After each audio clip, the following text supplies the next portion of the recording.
Boa noite para as pessoas que estão assistindo aqui presencialmente. Boa noite para as pessoas que estão assistindo através da internet. O pessoal que está através da internet está tendo que mudar de link, né? Porque a gente normalmente manda um link para as pessoas e dessa vez a tecnologia não nos ajudou, o que deixa a gente sempre muito tenso, né? Porque tem cento e tantas pessoas inscritas para assistirem online, então isso deixa a gente bem preocupado em fazer com que eles consigam ter acesso ao vídeo, mas a gente já reenviou um novo link para as pessoas conseguirem assistir, então aos pouquinhos elas vão estar conseguindo entrar. Rodrigo, eu não consegui nem te dar atenção direito com essa questão aí tecnológica, seja bem-vindo. Muito obrigado, Marcelo. Prazer te receber aqui. É um grande prazer estar aqui. E vou pedir para você complementar a sua apresentação, tá? E boa palestra para todos nós. Muito obrigada. Boa noite, gente. Boa noite. Aqui alguns conhecidos, outros membros, mas enfim. Vamos conversar um pouco, né? Vamos conversar um pouco sobre o lúdico na utilização com os adultos. Como é que a gente trabalha essa questão e qual é essa proposta na realidade. Algumas pessoas já conhecem esse trabalho, algumas pessoas já conhecem o meu livro, né? O Clown Terapêutico. O livro que foi lançado há 2 meses. E a partir de um estudo que eu inicio em 2009, eu começo a perceber o quanto esse lúdico poderia ser usado num universo diferente do habitual, que é o universo do adulto. Mas vamos lá. Okay. Então, eu queria começar falando assim, que montaram uma mesa de lanches do meu lado, né? Isso é uma maldade com o gordinho, né? O gordinho fica agora 1h e pouca com essa tentação lá. É a segunda vez que faz isso comigo aqui no Rio, né? Mas aí eu sou uma pessoa muito esperta. A primeira vez que fizeram isso no Rio, eu dei uma dinâmica e eu pedi para todo mundo fechar os olhos. E enquanto estava todo mundo de olho fechado, eu falei, vocês agora vão respirar, prestar atenção na respiração. E eu comecei a me deliciar com as delícias da mesa.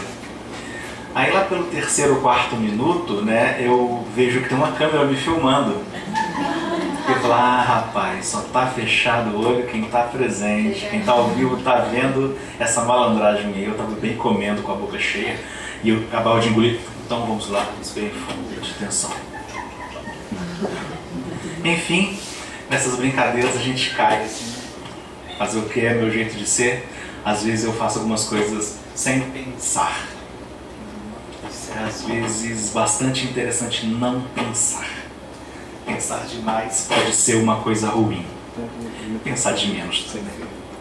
O adulto, ele vai sendo viciado a pensar demais, a ter muita lógica, faz.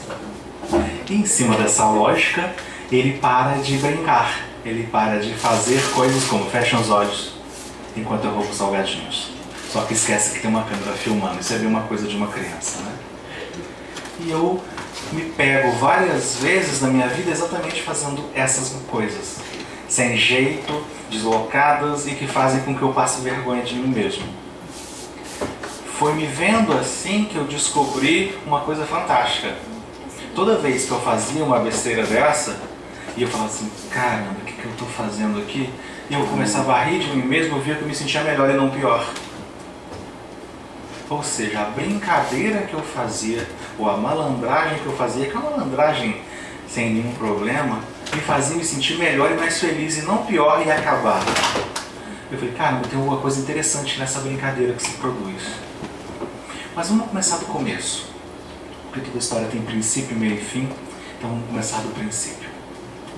Uma das pessoas que me autorizou, que eu me senti autorizado a falar de lúdico e de brincadeira dentro da psicologia e principalmente dentro da Gestalt, foi um cara chamado Zinker, que todos nós conhecemos ou pelo menos deveríamos conhecer.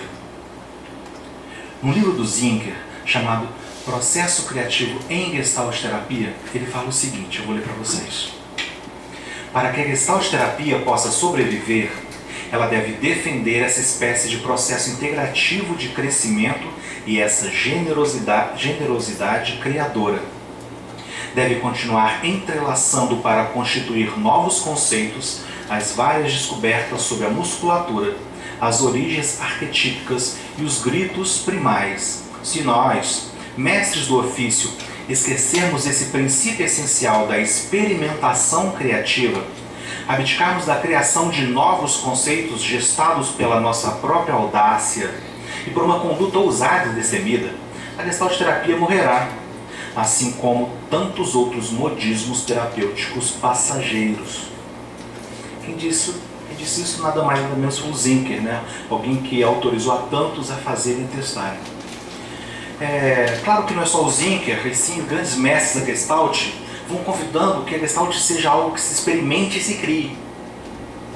Então, quando eu começo a trabalhar com Gestalt, que é uma disciplina tão bonita, que diz que você pode tanto, que te autoriza a tanto, eu sentia a falta de uma arte que eu tinha em mim. Eu sempre trabalhei com teatro, eu sou músico há 30 e tantos anos, e eu trabalhava com a Gestalt e sentia a saudade da arte. Em 2009, eu recebo um e-mail me convidando para poder fazer uma oficina de palhaços. Eu fiz essa oficina e essa oficina me transformou, porque ela trouxe em mim a possibilidade de novo de eu poder brincar já com meus 30 e tantos anos. E eu posso garantir a vocês, brincar é muito difícil. A gente acha que brinca. Adultos fingem que brincam. Acham, mas não brincam de fato. E isso é muito interessante, porque um adulto, quando pega um aviãozinho de pressa, fica assim, mas é um adulto com um pedaço de plástico. Não é um adulto com um avião. Uma criança, quando pega um avião, é um avião. Quando ele pega uma bola e transforma em algo vivo, é uma bola que foi transformada em algo vivo. O adulto não, é uma bola de plástico fingindo que é algo. Então nós esquecemos a possibilidade que nós tínhamos quando criança de dar vida aos plásticos, aos inanimados. Uma criança tem a rara e linda capacidade de pegar o inanimado e dar vida. Pegar grãos de feijão, grãos de arroz, grãos de milho e transformar em exércitos e brigarem entre si aqueles exércitos. Dominarem, sentir o coração palpitando quando o feijão está ganhando do arroz ou o milho chegou e acabou com a guerra, porque são exércitos vivos. Dar vida ao inanimado é a arte sagrada da criança. E nós adultos, que deveríamos ser uma evolução da criança, porque crescemos e aprendemos, não sabemos dar vida a isso. Não sabemos ter e continuar com a criatividade dessa criança. É sobre isso que essa palestra versa. É sobre isso que esta aula, ou essa troca, versa.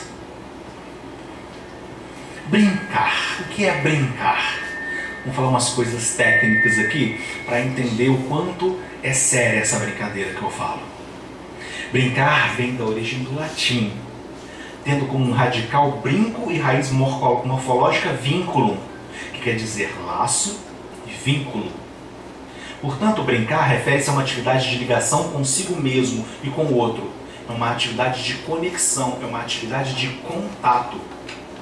A Gestalt, vocês sabem disso, é uma terapia também de contato, de aproximação, de conexão. Aí nós já temos um ponto em comum.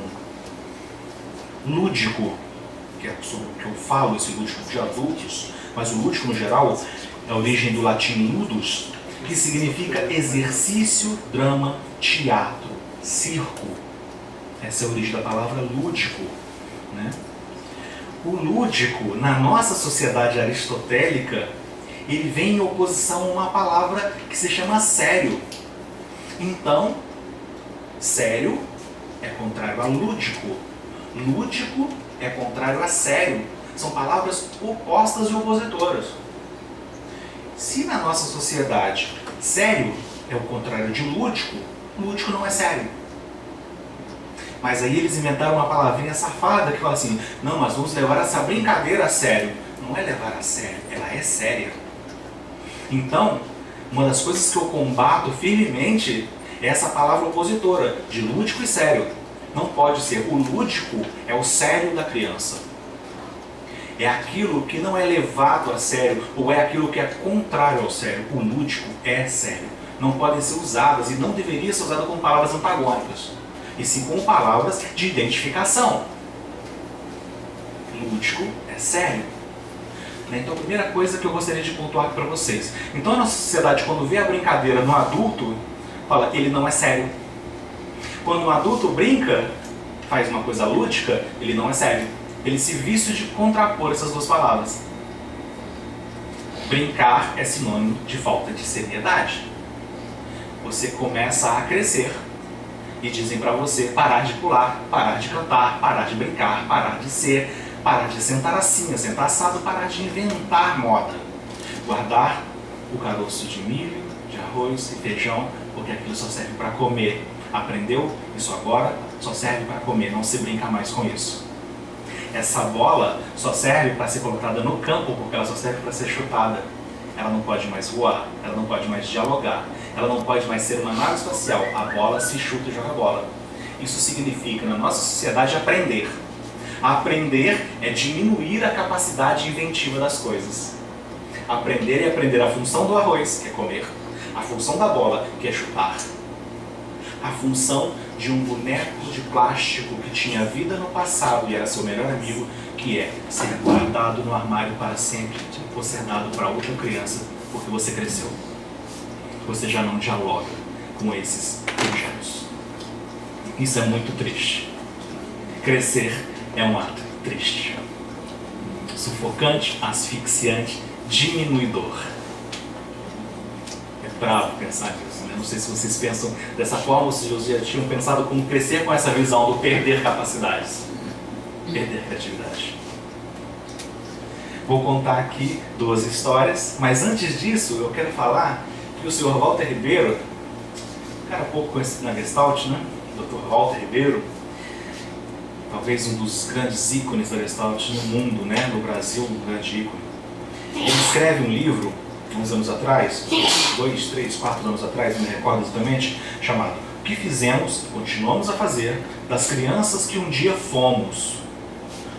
O Walter escreve esse livro e diz a mesma coisa que hoje eu reproduzo nas palestras pelo país. O adulto deixou de brincar, de sorrir, de ser engraçado, de ser alegre, porque se tornar adulto é levar a vida a sério, ao contrário do lúdico. Então ele fala que o adulto se perde quando perde a criança que habitava nele. Esse livro é lindo, vale a pena muito ler. Vou contar as 2 histórias que eu falei. Um belo dia, eu resolvi que eu estudaria espanhol.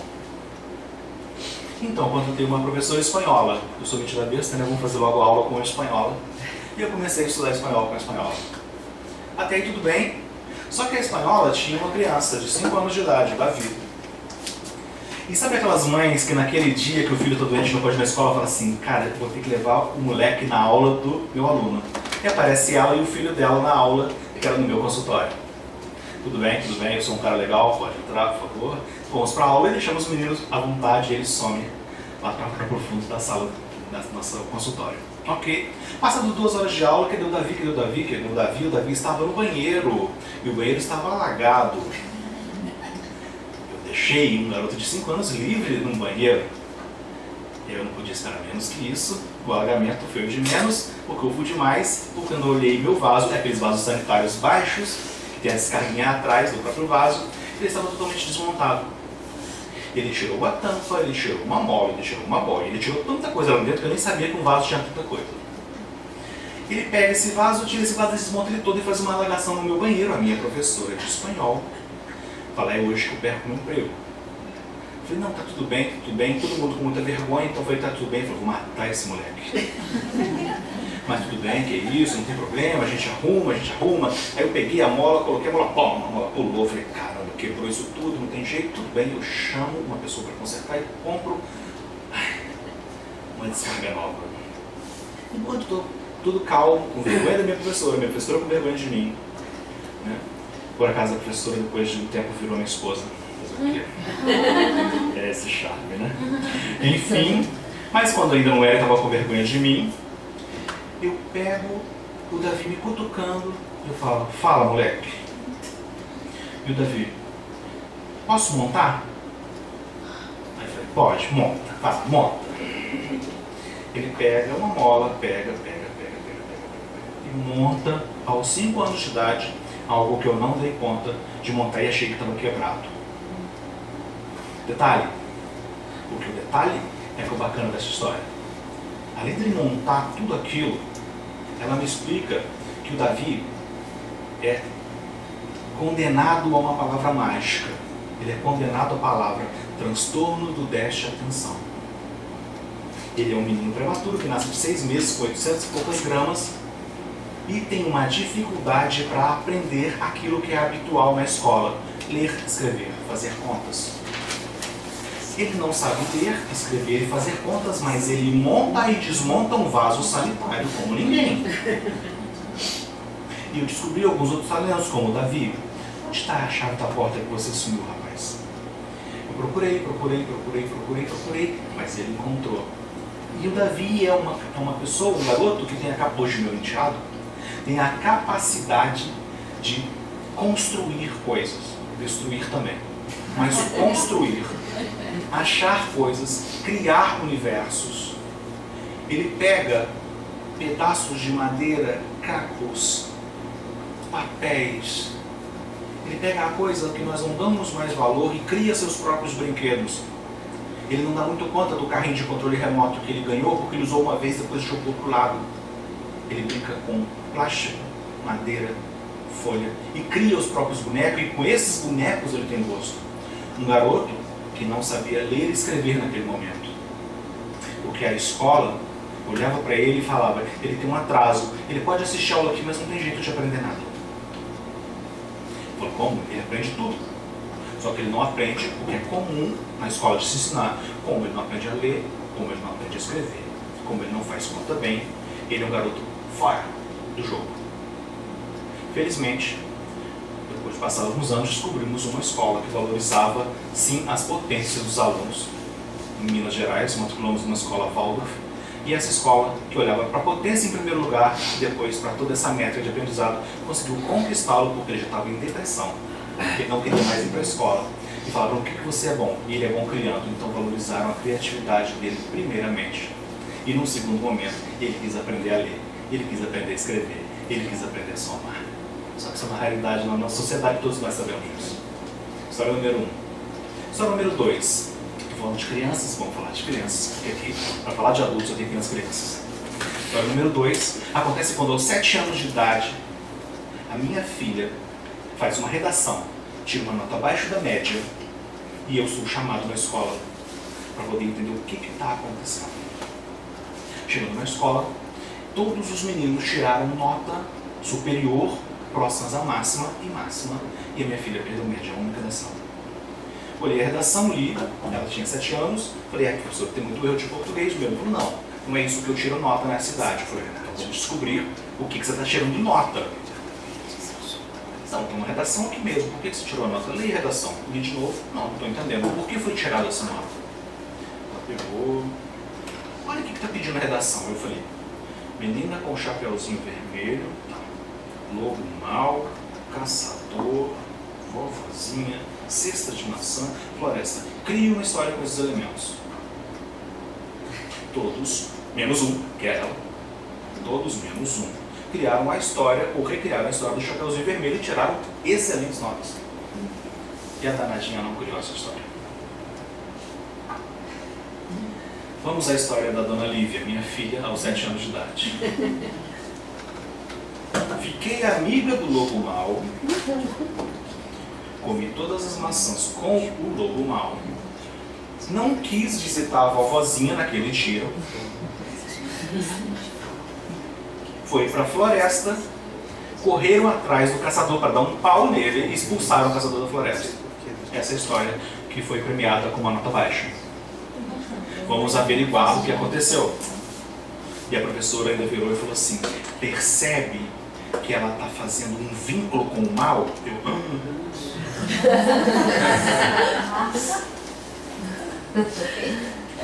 Ok. Cada um com a tua percepção. Então, eu chamo minha filha, vamos fazer uma acariação. Fala: Lívia, explica essa história e conta essa história para a professora, porque ela não está entendendo, eu achei a história bacana, mas a professora não gostou da história. Disse, pai, olha só, eu não quis visitar a avó naquele dia. Não quis visitar aquele dia, professora. Não quis. Ninguém pode tirar nota porque não quer visitar a avó, não. Eu acho uma coisa meio ilegítima. Não quis. Tá bom. Foi pra floresta, levou a cesta de maçã e ficou amiga do lobo, que não é mau, pai. Eu falei, o lobo não é mau, filho? Não, pai. Pensa comigo. A floresta é de quem? Do lobo. Do lobo. Ah, então a casa do lobo é a floresta. O caçador está invadindo a floresta. Faz sentido. A floresta é do lobo e o caçador é o invasor.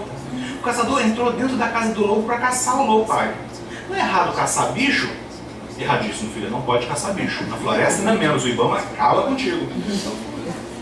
Então não pode caçar bicho e um caçador invade uma floresta que não é dele para caçar esse bicho. Ele não é mau, ele está com medo do caçador. E aí a gente pega o caçador e bate nele para ele fugir da floresta e nunca mais aparecer lá. Foi está explicado ao professor essa história. A professora, sem entender nada, foi levada para a coordenação. Obviamente a gente deu uma boa briga e tudo foi resolvido, porque não faz sentido o que estava acontecendo. A minha filha era uma rebelde da literatura. Aos 7. Aos 12 anos de idade eu recebo uma carta da diretoria para eu ir lá novamente. Eu falei, ai Jesus, alguma coisa aconteceu novamente. Eu volto na escola, mesmo colégio. A gente é cabeça dura, a gente insiste. A gente acredita no potencial. É um bom colégio. Né? São pessoas que fazem os erros, nem sempre as instituições. O que acontece? Chegamos nesse lugar, o diretor me esperando. Você sabe o que aconteceu? Não, eu não sei o que aconteceu. Vamos lá, conta. Tua filha não te falou. Eu falei, não falou. Aos 12 anos de idade, ela se inscreve sem avisar pra gente num concurso de literatura e ganha o concurso. E ela é agraciada com um livro. A minha filha sai numa coletânea de contos, sendo uma das campeãs de literatura da escola. Uma das maiores, se não a maior escola da minha cidade, Juiz de Fora, Minas Gerais. Uma grande escola, centenária escola, e ela é campeã. Uma das campeãs de literatura. Por quê? Porque ela é uma escritora transgressora, uma escritora rebelde. E eu fico feliz por ter dado a ela uma educação que a libertasse. Só que essa educação que nós hoje damos para o Davi, meu enteado, filho da minha esposa espanhola, professora, que está aqui do meu lado do vento. E a educação que nós demos para a Lívia, eu e minha ex-esposa, que agora eu continuo, né? Essa educação ela não é dada para a maioria das pessoas, ela não foi dada para a maioria de nós. Então, essa educação que a gente está falando nessas duas histórias, na realidade, ela quase inexiste. Nós vivemos a educação que conta histórias quadradas e que aprende a reproduzir e reescrever histórias quadradas. A educação que não valoriza a capacidade de montar e de desmontar coisas, de criar objetos e os próprios brinquedos, pois temos eles prontos para serem usados. É com essa educação que a gente vai dar conta de crescer. E com esse crescimento, a criança que existia em nós morre para o nascimento do adulto. O adulto se torna a morte da criança. E isso é muito triste. Isso é muito triste. Quando se mata a criança criadora, inventiva, escritora, pintora, cantora, puladora, se mata a criatividade. A capacidade de criar. E aí nós nos tornamos adultos, fazemos nossos cursos, faculdades, ou arranjamos empregos, independente de ter feito faculdade ou não, mas nos tornamos adultos e perdemos a linda e brilhante capacidade criadora da criança. E aí começam os problemas. Não sabemos inventar, criar e, portanto, temos dificuldades enormes de sair dos nossos problemas. Chegam problemas de adultos o tempo todo para nós e nós não temos a capacidade de desvincular problemas, de desatar nós, porque perdemos a criança que criava.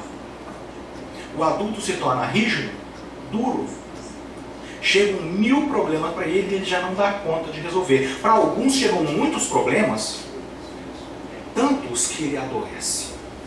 Tanto é que inventaram uma profissão para escutar adultos ou pessoas doentes, através da fala dele, para que você os ajude a transformar. Por acaso, isso é uma psicologia. A psicologia é a escuta do outro para auxiliá-lo de alguma forma a sair, a desvincular das suas questões. Porque o adulto já não dá mais conta disso. Quantas vezes, né, eu não sei se essa sala tem somente psicólogos ou não, mas eu acredito que tem muitos psicólogos estudantes, quantas e quantas vezes chega uma criança para fazer terapia com a gente e a gente tem a certeza absoluta que ela não deveria estar ali, mas os pais sim. Quantas e quantas vezes, se não quase todas, eu só não vou me arriscar com todas que seria um exagero, mas quase muitos, a criança que chega apresentando sim um sintoma deveria ser tratando-se os pais. Posso quase me arriscar que 99,9%. Vamos fechar sem não, o cara é radical. Eu não quero radicalizar nada, vamos deixar aberto, sem radicalismos. Mas então, esse adulto perdeu o espírito do criar, o espírito da criança. E com essa perda vem os problemas, e com os problemas eu pago alguém para me ajudar a gerar uma solução. Porque eu não sei mais a solução. Porque eu perdi a capacidade de criar. Porque eu não sei mais transformar aquele boneco que era meu melhor amigo e dialogava comigo, e era plástico, e que eu dava vida, eu já não sei dar mais vida às minhas coisas. Perdi a capacidade de dar vida às minhas coisas. Morte ao adulto, morte à criança, fica o adulto, né? Ele sai daquilo que era o grande prazer de ser criança para uma realidade onde essa criança está morta. Então, em 2009 eu faço esse curso de palhaço que eu falei com vocês. E esse curso de palhaço ele me traz algumas coisas muito interessantes. Primeiro, que fazer um curso de palhaço não significa sorrir, brincar e contar piada. E eu me dei muito mal no meu primeiro curso. Quando eu fiz um curso de palhaço, eu falei assim, eu vou aprender a fazer curso de palhaço para poder virar um palhaço bem piadista. Eu vou virar o patati e patatá, né? Era a minha intenção. Depois eu descobri uma coisa muito séria. Aquele curso não transformava para ninguém no patati e patatá. Aquele curso dizia para você aprender a expor o seu ridículo, expor aquilo que a gente esconde, expor aquilo que eu não conto sobre mim, para todo mundo escutar. E eles riam de mim. Caraca, o que eu estou fazendo aqui nesse curso? Eu vim num lugar onde estão pedindo para eu expor a minha barriga. Você inclusive usa Extra Super G Plus para eu expor aquela vez que eu fiz xixi na calça. Nossa, isso. E eu comecei a aprender a expor aquilo que eu sempre escondi. E sabe o que acontece? Riram de mim. E sabe o que aconteceu? Eu gostei. Eu me libertei das histórias presas dentro de mim. E eu queria contar mais histórias sobre mim. E eu queria fazer mais bobeiras. E eu queria dizer, eu sou um cara muito bobo. Eu quero mostrar para todo mundo que eu sou bobo demais. Que eu sempre fui uma criança boba. Que eu esqueço das coisas. Que eu estou falando uma frase, eu esqueço no meio. Eu sempre esqueci as frases no meio. Eu sou mestre em esquecer as frases no meio. Então quando eu comecei a palestrar aos 20 e poucos anos de idade, e eu esqueci uma frase no meio, eu me deprimia. Porque eu me sentia um idiota. E agora, aos 40 e poucos, eu descobri que ser um idiota é uma honraria para um palhaço. Quanto mais idiota, melhor. Então, numa palestra, quando eu esqueço a frase no meio, eu rio de mim mesmo. E as pessoas riem comigo. Quando, aos 20 anos, eu esqueci a frase no meio e me deprimia, as pessoas se deprimiam comigo. Isso é libertador. A capacidade de ser quem se é, como se é, sem disfarces e expor aos outros. Libertador. Foi assim que nasce o meu encontro com a arte do palhaço. Um curso lá, um curso aqui, um curso no Rio, um curso em Minas, e eu começo a entender que esse estudo do cômico tinha muito a ver com a psicologia. A capacidade de recriar no adulto a liberdade do brincar, do expor, do sorrir, do falar, de ser quem se é. A capacidade de voltar a ser o que se é e não precisar de construir uma imagem. Isso é extremamente edificante e curador. O palhaço nos convida a nos aceitar. Eu sou gordo, eu sou gordo. Eu sou careca, eu sou careca. Eu gaguejo, eu gaguejo. Eu esqueço a frase do meio, eu esqueço a frase do meio. Eu olho para a mesa de comida e fico aguando, eu olho para a mesa de comida e fico aguando. Eu peço para as pessoas fecharem os olhos que eu vou dar uma desperta e vou comer um docinho ou um salgadinho, eu vou fazer isso, mas eu esqueço que tem uma câmera me filmando porque eu sou um idiota. Então, ser um idiota no mundo do palhaço é ser extremamente especial. As pessoas adoram pessoas idiotas. As pessoas adoram pessoas brincalhonas que se expõem, que são quem são, porque elas são respeitadas. E esse foi um outro fenômeno. Descobrir o respeito. Eu sou quem eu sou e as pessoas riem de mim, gozam, brincam comigo, mas respeitam. E eu não entendia muito bem ainda esse fenômeno. Mas eu estava começando a entender que naquela brincadeira para adultos tinha um link com a psicologia. Foi aí que eu conheci uma querida e um querido. Uma querida psicóloga chamada Alessandra Salles e um querido palhaço chamado Márcio Libar. Os dois me convenceram e me contaram uma história fantástica. Eles disseram para mim que o palhaço é aquele que cai, que tomba, que toma torta na cara, que se dá mal, cai da cadeira. Ele é um grande perdedor. Quando ele cai, quando ele está ao chão, ele quebra a cara. Assim como nós quebramos a cara várias vezes na vida. Nós quebramos a cara. Mas a grande questão é que quando eu quebro a cara e quebro o meu nariz, esse nariz sangra, o nariz vermelho do sangue do palhaço. O pessoal acha que o nariz vermelho é aquela coisa de festinha, né, de criança, todo mundo compra, né? O nariz vermelho, o símbolo da cara quebrada ao chão. Do sangue de bater com a cara e quebrar e dar na cara ao chão. A grande beleza desse nariz é o seguinte: por que você sabe que ele é vermelho? A gente sabe que ele é vermelho não quando ele está no chão e a gente está rindo dele, porque quando a gente cai no chão, riem de nós. Quando a gente quebra a cara, riem de nós. Quando a gente tropeça, riem de nós. Mas ele é bonito quando ele se levanta e se mostra quebrado. Porque o palhaço ao chão, riem dele. Mas quando ele levanta, aplaudem ele. E aí se fecha o show. O palhaço é um transformador. Ele é um reagente ao tombo. Quando ele está no chão, ele diz para nós: é possível levantar e seguir, mesmo com a cara quebrada, mesmo com o nariz machucado. E ele cai de novo e riem dele, e ele levanta novamente e aplaudem ele. E ele ganha o prato de comida do dia a dia, caindo ao chão e levantando. E mostrando então um poder de superação, a capacidade de todos os dias levantar dos tombos. E é nesse momento que nós, humanos, identificamos com essa figura o palhaço. Somos seres que caem, tombamos, quebramos a cara, mas batalhamos e ficamos novamente em pé. E essa é a linda e maravilhosa função de um psicólogo. Pegar as pessoas que chegam com a cara quebrada no chão e auxiliá-los a levantar.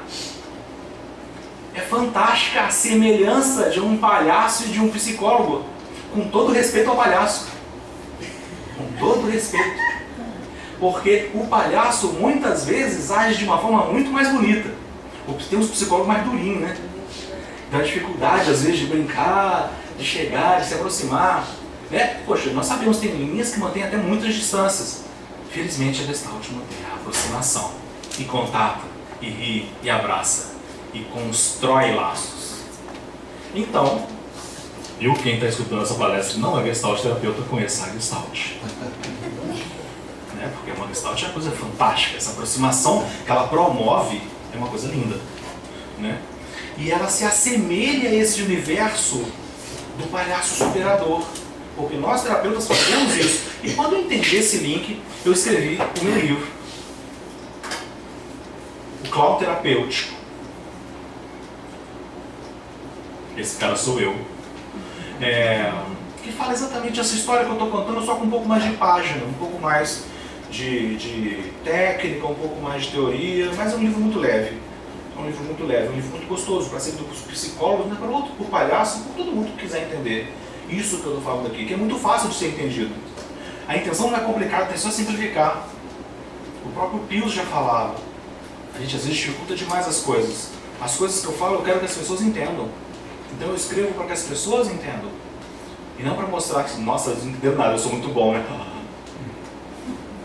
Quem quiser... depois está escrito em algum lugar aí o e-mail, mas eu falo depois, quem quiser comprar, ou quem quiser comprar aqui agora também. Enfim, a grande questão é o seguinte: o palhaço faz diferente quando algo está igual. Nós, terapeutas, aconselhamos, conversamos, lidamos com o nosso cliente para que ele faça diferente quando algo não está dando certo. A única diferença é que nós, terapeutas ou terapeutas, fazemos isso utilizando uma metodologia que muitas vezes não envolve o lúdico. Com a criança se envolve o lúdico, concordam? Quando a criança vai fazer psicoterapia, eles falam para ela brincar, jogar, fazer, e através do lúdico traga a criança. O adulto não. O adulto vai por outras técnicas, métodos, a fala, jogos, técnicas, etc. Por que não fazer algo muito parecido com o que se faz com as crianças? Trazer esse lúdico da criança para o universo do adulto. Só que ele precisa de ser adaptado. O adulto não vai querer fazer exatamente o que a criança faz, até porque ele não vai se sentir bem com aquilo. Mas, com os jogos de palhaço, que são jogos voltados para adulto, a gente pode trabalhar com esse lúdico, com esse povo, com essa classe, o adulto. Né? É na diferença e na maneira diferente de experimentar o mesmo que geramos possibilidades.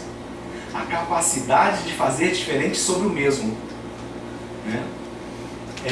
O Zinker fala também o seguinte: o humor nos permite virar o mundo de cabeça para baixo, tornando estranho o que é familiar. É a capacidade de dar novas roupagens para ver as coisas e criar novas formas para uma coisa que você já tem rígida. Isso é isso? Não. Então, muitas vezes num curso, quando eu estou dando uma oficina, um workshop, eu pego uma bola, eu começo a caminhar com os adultos com uma bola, esses adultos já morrem de medo, né? Como é que o adulto morre de medo de uma bola, né? Se eu estou caminhando entre 30 crianças, todo mundo está de olho na bola, porque todo mundo quer a bola. Se eu estou caminhando com a bola entre 30 adultos, todo mundo fica fechado, travado, olhando no chão. Esse maluco vai me entregar essa coisa perigosíssima que se chama bola. Fantástico isso, né? Aí você entrega a bola na mão de um adulto, ele gela. Gela, parece piada, né? Isso é sério. Aí eu falo assim: faça uma coisa com essa bola. Aí ele: fantástico. Faça mais uma coisa. Aí ele dá um chute na bola. Fantástico. Aí ele começa a falar: beleza, já estou sacando o que o professor quer. Aí eu devolvo a bola para ele já está mais animado. Eu falo: faça uma coisa com essa bola que não seja a função bola. Acabei com o cidadão. Acabei com ele. Dou um pedaço de papel para ele, dou uma bolinha de papel para ele, faça uma coisa com esse papel que não seja a função bolinha de papel. Faça uma coisa com essa caneta que não seja a função caneta. Porque decoramos que caneta vai escrever. Dá uma caneta para uma criança e fala com ela para inventar uma coisa com essa caneta e ela vai inventar um universo. Dá uma bola para uma criança e fala: não pode ser bola, pode ser qualquer coisa menos bola. E ela cria outro universo.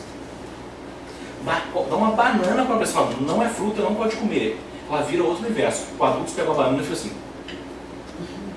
pode comer? Porque o máximo que ele vai saber fazer é o descascar. Olha só isso. E acho que quando eu falo isso, vocês entendem o que eu estou falando. Dá para imaginar o que eu estou falando. Parece muito estúpido, mas é da ordem do real. É da ordem do real. Como é que pode isso? Como é que nós nos tornamos tolos? Então, nesse projeto de trazer o lúdico para o adulto, você convida essa pessoa a dar novas formas à própria vida, novas ideias.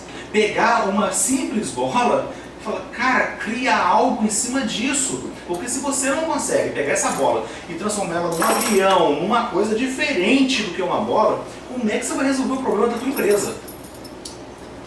E aí você chega no meio de um monte de empresários e dá uma bola para eles e fala: transforma essa bola em algo que não seja bola. E ninguém mexe. E eu falo: cara, vocês estão tentando realmente administrar essa empresa, ela deve estar indo pro beleléu, né?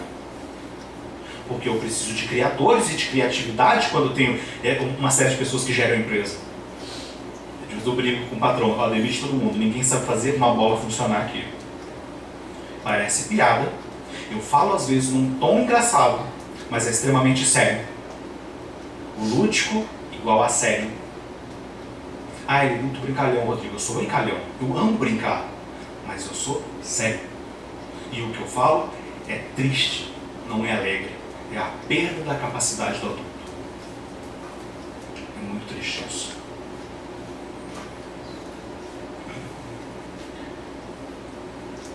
O clown como gerador de empatia. Pode pensar. Vou contar 4 casinhos. 4 pequenos casos. Mas antes eu me lembrei de um.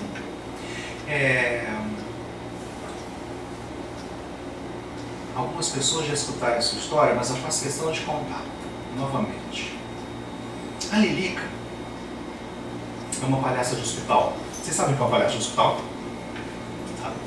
Palhaço de hospital é um palhaço que vai no hospital visitar pessoas doentes, adultos, idosos, pessoas com vários tipos de doença, em UTIs, pós-operatórios, internações, etc. Lilica é uma palhaça de hospital que chega para poder fazer uma visita no hospital numa terça-feira.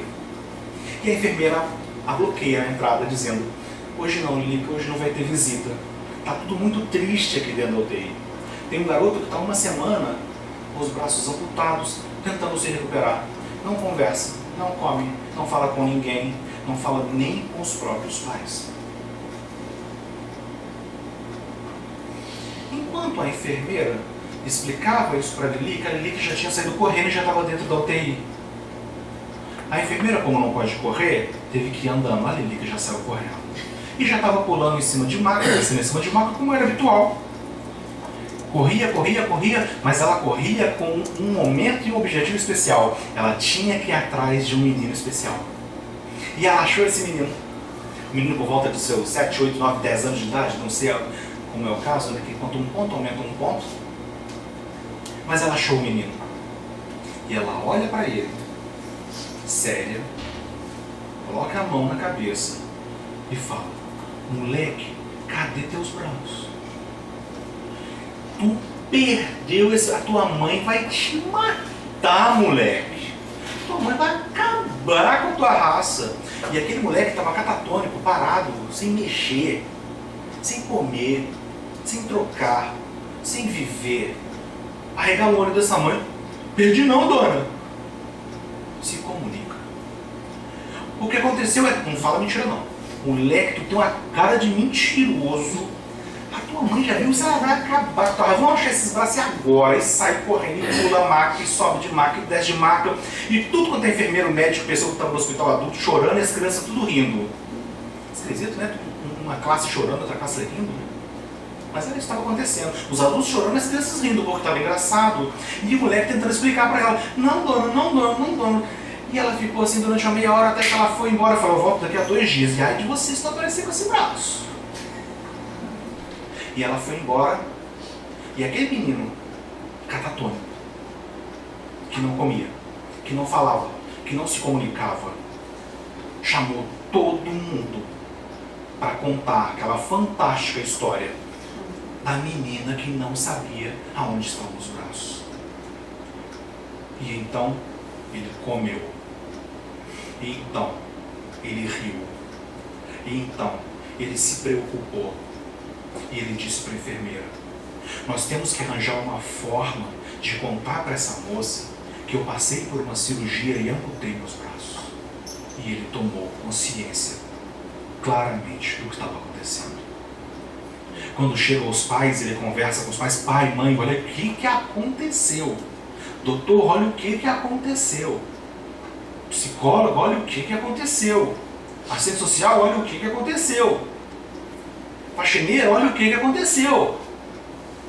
E durante semanas ele contava essa história e recebia a visita da menina que procurava os braços. E naquele momento que deveria ser o momento mais triste da vida dele, ele conseguiu ser feliz. Mas ele não conseguiu ser feliz porque um médico o abordou, porque a enfermeira o abordou. porque a assistente social abordou, porque os pais abordaram, porque nós, psicólogos, abordamos. Não, ele não conseguiu ser feliz por nenhuma abordagem dessas pessoas que deveriam ter a capacidade, que são formadas para ter a capacidade de curar, ou de buscar a cura.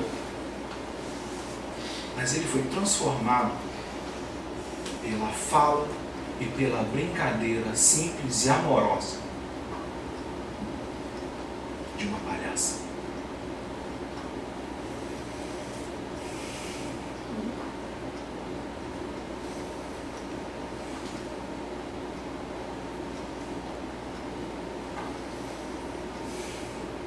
É isso. Acho que está muito explicado o que um adulto que traz em si uma alma de criança, está explicado a capacidade que ele tem de transformar as coisas. E é por isso que eu acredito isso, em cada palavra que eu estou trazendo aqui hoje para vocês e que eu trago nas minhas oficinas e palestras. A capacidade de encantar a dor, de ser encantador. A capacidade de transformar dor em alegria. E essa lição eu não vou esquecer nunca na vida. O riso, a graça, a doçura tem a capacidade de curar a dor, de fazer dar fome a alguém que não quer comer, de trazer vida às coisas que estão morrendo. Essa é a capacidade transformadora do lúdico, que eu, Rodrigo Bastos, descobri através de um estudo de clown, de palhaço. Mas que cada um de nós, nas nossas profissões, podemos descobrir esse lúdico naquilo que mais nos apetece. Ah, todo mundo tem que virar palhaço para poder fazer esse lúdico no consultório, ou na terapia, ou na vida. Não, não. Eu o faço pela via do palhaço. Mas cada um descubra o seu lúdico, a sua arte, a sua pintura, a sua dança, a sua música, a sua brincadeira pessoal. Porque é encantador essa descoberta. Porque é transformador essa descoberta.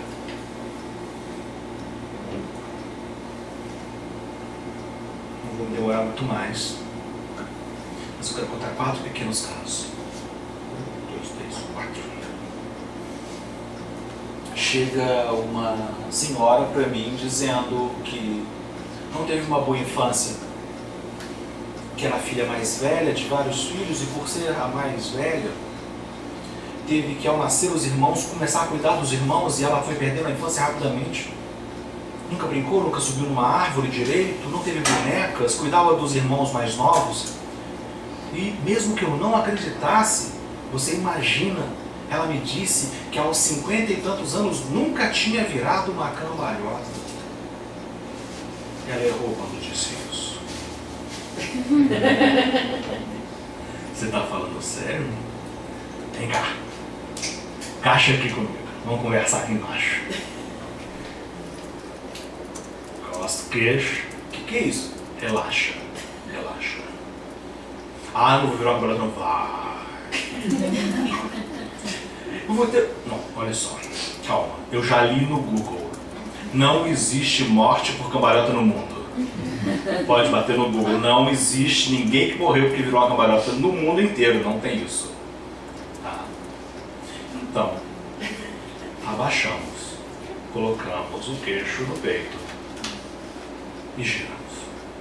E ao girar numa cambalhota, uma mulher de 50 e poucos anos que nunca tinha virado uma cambalhota na vida, o mundo dela gira com ela. E ela ri. E ela gargalha. E ela chega em casa rindo como uma maluca. E ela ri sem parar de querer rir. E ela quer virar mais cambalhota, então na casa dela ela vira cambalhota. E os filhos delas, os netos delas acham que ela ficou maluca. E ela realmente está maluca, maluca de felicidade. E uma cambalhota que a liberta. De uma forma tão bonita que ela começa a procurar coisas na vida dela que libertem ela de todos os aprisionamentos que na vida inteira ela se aprisionou. Uma simples cambalhota. Uma simples brincadeira. Com a capacidade transformadora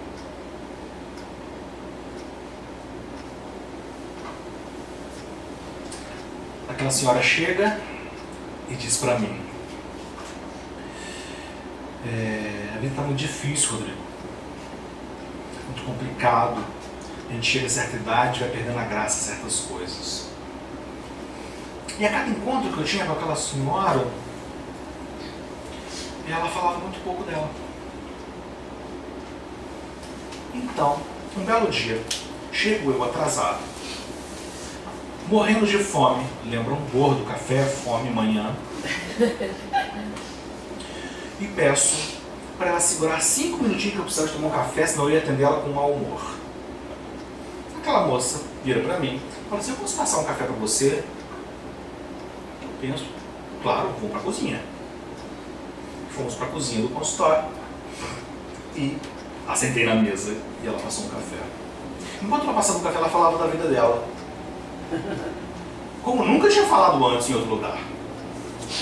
Falava aberta, falava solta, falava de detalhes. E ela pergunta para mim: você vai comer alguma coisa? Eu não ia não, mas já que você ofereceu. E ela abre o meu armário com muita intimidade, abre a minha geladeira com muita intimidade, e ela faz um pãozinho na chapa espetacular, com um cafezinho. Eu gostando daquilo, né? Ela estava me pagando para fazer aquilo. E aí, com aqueles 40 minutos, 50 minutos, ela faz um café com pão, e maravilhoso, e dialoga sobre a vida dela como nunca tinha dialogado. Semana seguinte, quem falou que ela queria ir para a sala? Ela não queria ir para a sala, ela queria fazer café. E fazer café, e fazer café. E ela fala: eu não me sinto bem naquela sala, eu me sinto doente. Eu me sinto bem na cozinha. Meus queridos amigos, se o teu cliente se sente bem na cozinha, vá para a cozinha. Parece óbvio, mas muitas vezes não é. E descobrir isso requer um pouco de sensibilidade também. E um pouco de atitude de dizer: eu posso fazer isso para o meu cliente, eu devo fazer isso para o meu cliente. E foi na cozinha que eu descobri muitas coisas daquela pessoa, principalmente o amor dela de fazer as coisas na cozinha, que tinha sido perdido pelos entes que tinham ido embora, renovado naquele espaço onde ela podia reexperimentar aquela emoção de fazer café e pão na chapa para uma pessoa, algo que ela tinha perdido há tempo. E ali se faz um vínculo, e ali se tem um trabalho bonito, e com o passar do tempo a gente até voltou para aquela sala, aquele lugar que ela chamava de lugar de doente. Caso 3. Aquela mulher era muito séria no consultório. Muito séria. Não falava quase nada. Tinha um câncer terminal. Um câncer terminal. E quem tem um câncer terminal e sabe que está pouco para morrer, não quer falar muito mais da vida. Respondia por educação algumas perguntas, mas pouco falava, pouco trocava. Até que um dia ela vira e diz o seguinte. Ela fala: quando jovem, para falar a verdade, até há algum tempo atrás, eu era muito brincalhona. E eu gostava de um mal feito. Eu não sei se aqui no Rio vocês entendem o que é mal feito. Sabe o que é mal feito? Mal feito é uma malandragem, uma brincadeira, uma sacanagemzinha. Eu gostava de fazer um mal feito com os meus filhos, com o meu neto. Eu era muito brincalhona. Eu já coloquei lata de tinta em cima da porta para sujar meus netos quando eles passavam. Então, era uma senhora da pá virada. Que a doença matou a pá virada dela. Ela parou de ser brincalhona, de ser aquela vó assanhada que apronta todas. Aquela que as mães colocam: mamãe, não faz isso pra frente dos meninos. E quando ela me conta aquilo, ela me conta de alguém que ela é, não é mais, mas aquilo me chama a atenção. E eu, como terapeuta, não posso perder o link de algo que me chama a atenção. Aquilo que desperta os olhos, que salta os olhos. O que essa mulher está dizendo? Eu viro para ela e falo assim: ok, bom saber disso. Sessão encerrada, vamos embora. E ela acerta aquele mês. Né, no fim do mês, a última sessão do mês, eu falo para ela: quem sabe mês que vem a senhora não podia me acertar adiantado, né? E ela virou: mas por quê? Eu falei: não sei, né? Quanto tempo a senhora ainda fica por aí, né? Coisa e tal. E ela começa a rir de mim: seu sacana, porque eu vou morrer. Eu falei: não falei nada, né? Eu não falei nada, mas eu faço uma brincadeira com ela, que ela morre de rir e sai de lá às gargalhadas. Na semana seguinte ela volta com o cheque na mão, tá aqui, safado, tá pago o mês, ó, tá pago, tá? Se não aparecer, tá pago. E eu rio dela, falei assim, eu tava brincando com você. Ela falou assim, foi a melhor brincadeira que eu tive nos últimos tempos da minha vida. Porque eu ri a semana inteira. Porque eu sei fazer isso, porque eu gosto de fazer aquilo, porque eu gosto de fazer aquilo, porque na minha vida eu fiz aquilo, e ria, e ria, e ria, e ria, e brincava, e voltou a ter prazer em fazer os encontros na terapia. Semana a semana, ela voltou a ter prazer em se tratar e falar da vida. Alguém que estava esperando a morte começou a brincar de novo com os moleques, 1000 vezes pior do que antes, para a alegria da filha e do filho. Ela volta a ser uma grande moleca em casa. Poucas semanas antes dela nunca mais aparecer, ela disse para mim o seguinte: eu tinha 2 doenças, Rodrigo. Eu tinha um câncer e uma depressão. Eu achei que eu fosse morrer de câncer e de depressão. E eu vou morrer só do câncer. Eu não sou uma mulher deprimida mais. Eu vou morrer brincando.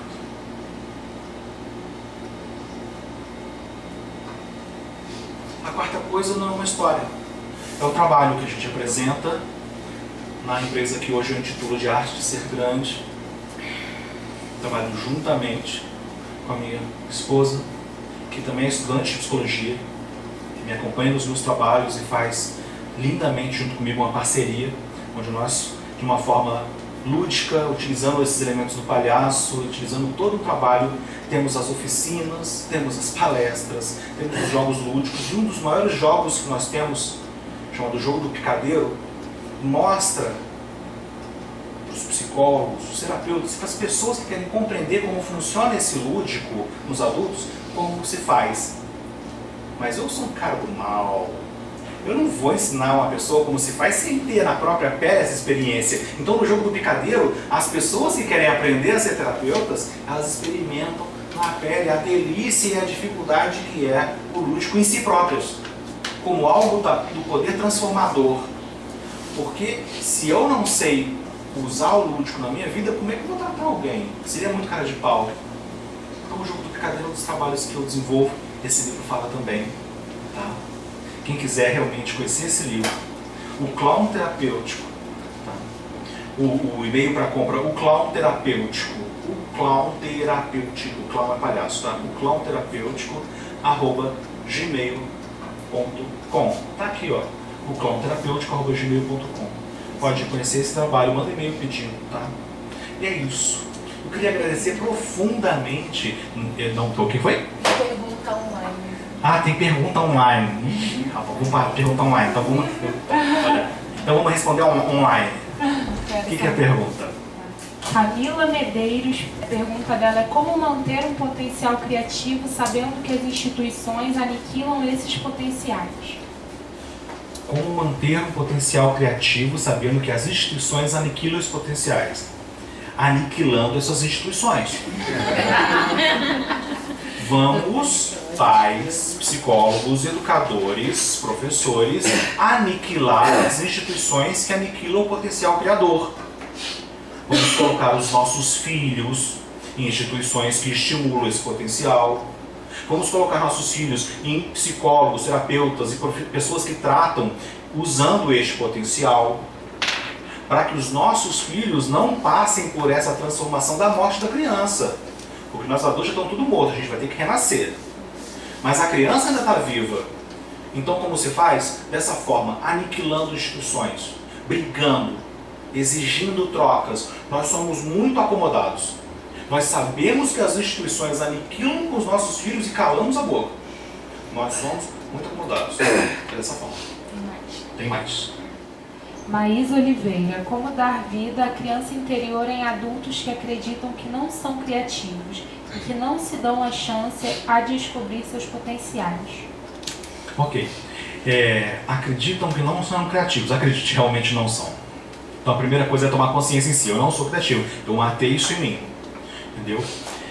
Então é um parto extremamente doído, porque é um retorno à capacidade de ser um tanto daquela criança que se foi. Olha só, Vou deixar bem claro, não é se tornar infantil. Eu não estou convidando nenhum adulto a ficar infantil, eu estou convidando o adulto a gerar criatividade em si através de ludicidade. Cantar, pintar, tocar um instrumento, fazer coisas que são do universo do adulto, mexer com arte, dançar. Mas não é só dançar na dança de salão, é dançar no meio da rua quando der vontade. É falar mais o que se pensa, falar mais o que é. É quando alguém falar da barriga gordinha, fazer uma dança da barriga gordinha. É entender que eu sou e que eu gosto de quem eu sou. Porque eu gosto de quem eu sou. É engraçado porque depois que eu virei palhaço e comecei a me expor, eu me acho um espetáculo. Isso parece piada, né? Não é piada. Eu me acho um espetáculo. Por quê? Eu sou um cara muito gordo e as crianças amam apertar minha barriga. Mas aí eu me dei conta de uma coisa, senhorita, que me perguntou, e a todo mundo. Não é só as crianças que amam apertar minha barriga, não. Eu me lembro que a minha filha adorava pular em cima da minha barriga e era a paixão dela. Eu me lembro que as pessoas pelo qual eu me apaixonei, namorei, vivi e hoje vivo, amam a minha barriga, amam se acomodar na barriga do gordinho. Vamos se esquentar nessa barriga. Aquela que às vezes mata as pessoas de vergonha e as pessoas gastam fortuna e enlouquecem ou ficam tristes, deprimem. E as pessoas amam. Então tem alguma coisa equivocada com o sistema que nos ensina que essa barriga ela é doente, ela é problemática e essa barriga tem que ser aniquilada porque você tem que ter uma forma. Nós não temos que ter essa forma. Tudo bem, meu cardiologista, eu sei que a barriga pode diminuir, mas eu estou falando de outra coisa, não de saúde. Eu estou falando de saúde. Poliana, se o adulto é a morte da criança, como é resgatar ou reencontrar esta criança interior e dar lugar a ela? É uma pergunta muito parecida com a anterior, né? Você vai ter que buscar através de pessoas que sejam experientes em fazer um resgate dessa criança interior e desse lúdico interior para que ela reviva. Não adianta simplesmente ficar em casa pulando, né? Você também, quando não dá conta de brincando às vezes com seus filhos, voltando a ter uma vida mais lúdica por si só, às vezes não é suficiente. Você vai ter que procurar alguém que faça isso tecnicamente. Eu puxo sardinha, mas eu não puxo sardinha só pela proteção, não. Eu falo porque os profissionais da Gestalt, eles são muito lúdicos já de natureza. O profissional de Gestalt, ele tem uma natureza lúdica. Ele tem uma natureza íntima. Ele tem uma natureza mais acolhedora. E os profissionais de Gestalt que se envolvem ainda mais com o lúdico, acho que são excelentes profissionais para trazer isso. Não só na psicoterapia, tem outras formas também, tá? Você tem que procurar fazer muitas brincadeiras e se relacionar com o lúdico de várias formas. Já estava mais ou menos falado isso, né? Eu acho que tem mais uma complementando. Show! Soraya Vieira, este resgate da capacidade de brincar do adulto que você citou pode ser resgatado em psicoterapia no setting terapêutico? Sim, mas o terapeuta vai ter que estudar como trabalhar com esse lúdico. Não é uma coisa de boa vontade. Em psicoterapia a gente bem sabe que a gente aprende quando faz formações. Entendeu? Quando faz formações. Em breve, aqui no Rio, nós vamos estar formando a primeira turma de formação nessa Gestalt, nessa coisa do lúdico em adultos, né? Utilizando, como eu sei fazer, com o palhaço como um meio pelo qual. Então nós vamos estudar a arte do clown, a arte do palhaço, aprender o lúdico e com o lúdico nós vamos utilizar em nossos consultórios, nas nossas terapias. Tá? Isso é uma das formações, mas acredito que possa ter outras por aí. No Brasil, isso é algo que está começando. Quando você vai, por exemplo, para a Espanha, você tem pós-graduação em Gestalt e Clowns, Gestalt e Palhaço. Já existe na Espanha pós-graduação nessa área. O lúdico na Europa já está muito mais entendido como importante no universo do adulto. Tá? Na América Latina, alguns países também já têm alguma formação. E no Brasil, isso está começando a engatinhar. Ainda não tem nenhum curso de formação. Nós estamos começando a montar, pegando pessoas interessadas por todo o país para montar os primeiros grupos de formação nesse lúdico. Uma pergunta? Seu nome? Cláudia. Cláudia, diga. Eu ia perguntar justamente sobre isso, se você dava algum curso desse clown, né? Você falou agora da Europa, que tem, mas no Brasil você está buscando ainda montar uma turma? Ou você já Então, trabalha com algum tipo de curso? Vamos entender. Tudo tem que funcionar por etapas. Então, o que eu estou fazendo hoje no Brasil inteiro e começando a receber convites para fora também? Estou começando a levar as oficinas de menor tamanho com a apresentação dessa questão do lúdico em adultos. Então, eu dou oficinas de 2 dias, de 1 dia, de 4 dias. Vou começando a levar para poder informar que existe esse universo. Então, a palestra é uma pequena amostra. A oficina já é uma maior. Inclusive, nós vamos dar uma oficina aqui, tá? Em fevereiro, no dia 3 de fevereiro. Tá? Quem estiver interessado, procura o GT na rede, é isso mesmo? Ou é um outro site? Ou igt.psc.br. igt.psc.br, e aí você vai ter informação sobre esse curso. Então esse já é um curso maior, esse curso já tem duração de 1 dia. Então é uma palestra, uma oficina de 1 dia, pessoas mostrando interesse em fazer uma oficina maior, até que a gente tem uma gama de pessoas no Rio, em Minas, no Nordeste. O Nordeste já está avançado, nós já estamos quase como na primeira turma do Nordeste. No Sul também já está começando a formar. São Paulo já está começando a dar oficinas. Então, em cada lugar, montar grupos de criação para fazer uma formação. Uma formação é uma coisa um pouco mais demorada, né? Com uma duração às vezes de 1 ano, 1 ano e meio, 2 anos, dependendo do tamanho dessa formação. Porque tem que se aprender primeiro o lúdico em nós. Como eu falei, não dá para aprender o lúdico para o outro. Eu tenho que aprender o lúdico em mim. E aí, vamos passar esse aperto inicial dessa descoberta para depois transformá-lo. Tá ok, querido? Sim, pergunta? Microfone? Boa noite, eu sou Neise e me identifiquei com um monte de coisa que você falou. Eu tenho a vantagem de fazer um atendimento social numa igreja em que tem um jardim maravilhoso. E eu atendi uma senhora de 70 e poucos anos que não conseguia ficar bem dentro da sala de jeito nenhum. Aí ela me sugeriu ser atendida no jardim. Falei, tudo bem, a gente pode ir para o jardim, só não vai ficar um pouco comprometida a questão da confidencialidade, porque aqui transita gente, né, entra, sai, pode ter gente perto, vazar informação, mas se você não se incomoda, vamos para o jardim.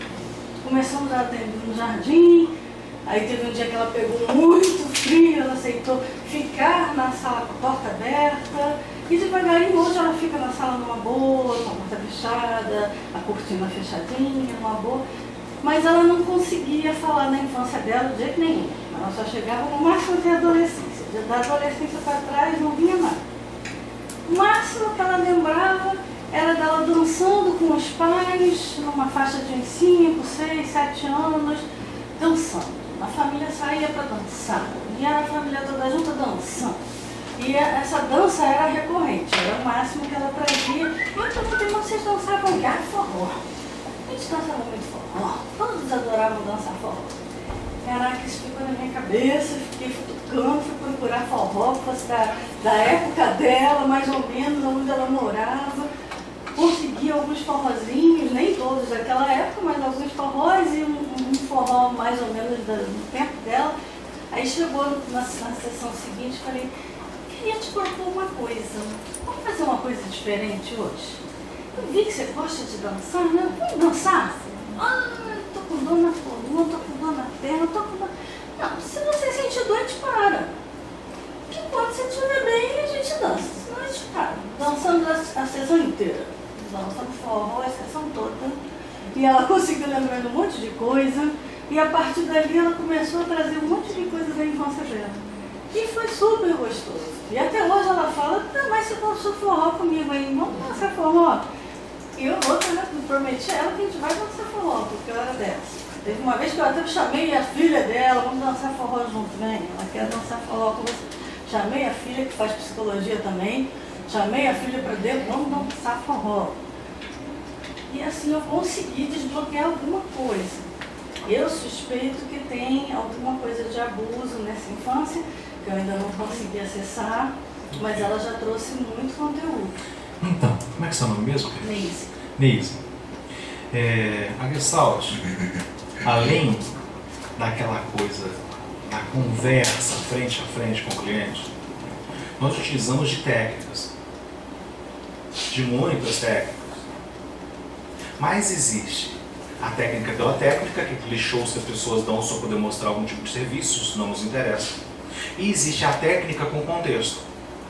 Quando nós, gestalterapeutas, compreendemos que a utilização de uma técnica gera realmente um contexto terapêutico, então você está criando algo interessante.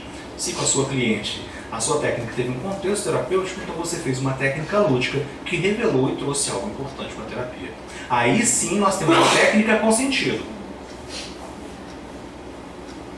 sentido, direção e sentimento. Fez diferença. E aí faz diferença. É isso. Bom, mais alguma pergunta? Surgiu mais uma aqui. Surgiu mais uma pergunta?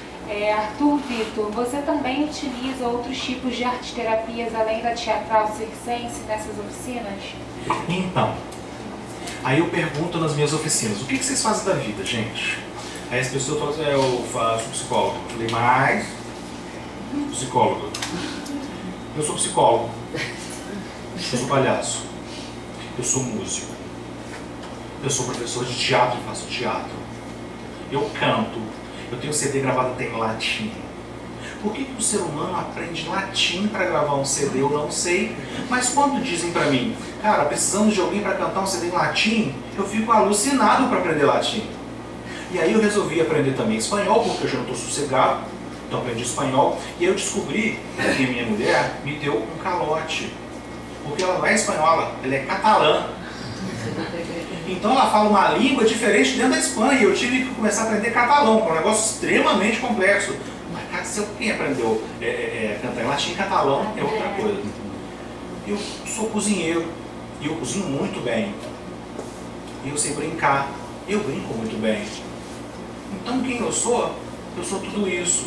E com tudo isso que eu tenho, que hoje eu considero minhas qualidades, eu faço a minha Gestalt. Eu faço os meus tratamentos. Nós devemos e temos por obrigação de usar a nossa potência para tratar os nossos clientes. Isso é fazer Gestalt. É isso que o Zinker fala, dessa autorização do criar. Tudo com ética, tudo com estética, tudo com lógica. Não é fazer de qualquer forma. Para esse livro está escrito aqui, muitas coisas foram lidas, pesquisadas e estudadas. Para cada história dessa que eu contei, como eu disse, quem conta um ponto aumenta um ponto, algumas histórias já devem ter crescido, elas contaram fermento, se diminuir. Eu esqueço, né? Se eu esqueço a frase em meias histórias também eu vou modificando, né? Então, tudo que é criado e mexido dentro do trabalho que hoje eu apresento a vocês aqui nessa sala, mas também para todo o Brasil, tem estudo, tem critério. É brincado, mas como eu falei, é sério. Sério não em contraposição ao lúdico. Sério em afinidade ao lúdico. Eu sou uma das pessoas mais sérias que vocês podem conhecer. E eu faço isso brincando. Mas, não, é isso. Podemos encerrar. Então, eu quero agradecer. Chega aqui, quero agradecer a presença de todos vocês que estão aqui, a presença de todos vocês que estão online. E se vocês anotaram alguma coisa em casa, perderam tempo, que esse vídeo vai ficar na internet, né? Vocês vão poder ver de novo. E muito obrigado, Marcelo, pelo convite. Um grande prazer estar aqui. Rodrigo, com isso a gente encerra essa noite, que foi muito gostosa. Muito obrigado a todos que assistiram presencialmente e obrigado ao pessoal que assistiu através da internet.